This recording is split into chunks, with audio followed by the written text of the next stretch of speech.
The tales these women tell. The theft of moon will now enclose you in its spell.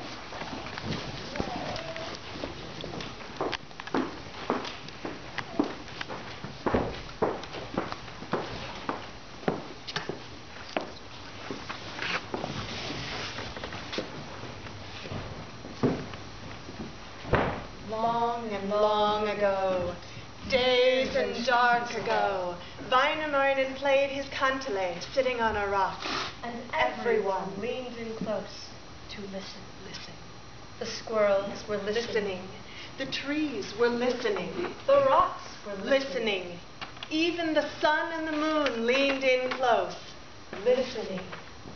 And Louhi, witch of the Northlands, she heard it too. She heard the beautiful music. It danced in her ears, but not in her heart. And Louhi, old and powerful and lonely, saw the sun and the moon leaning in close to listen.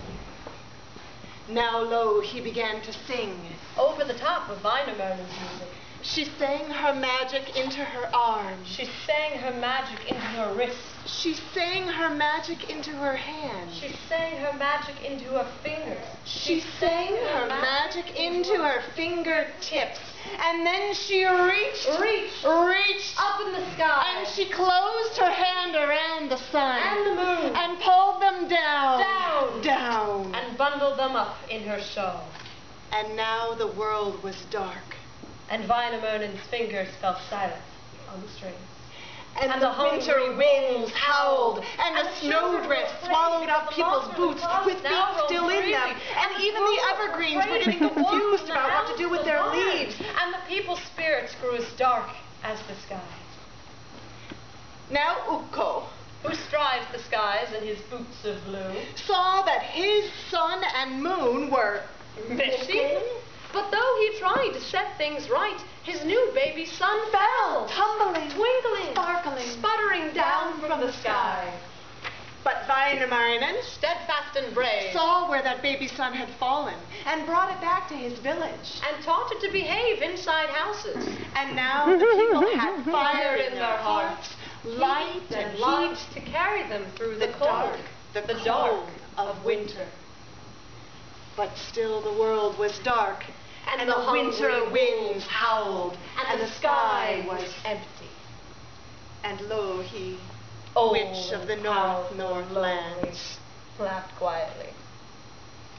Now Wainamoinen, steadfast and brave, went to see his friend Ilmarinen, blacksmith without equal. They knew where the sun and the moon had been taken, and they vowed to get them back.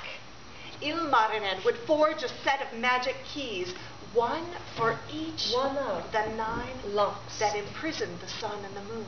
So he fired up his forge, pumping the bellows so the flames grew hotter and hotter, the iron inside growing hotter and softer. And when the iron was yellow hot, he grasped it with his tongs, laid it on his anvil, and began to hammer.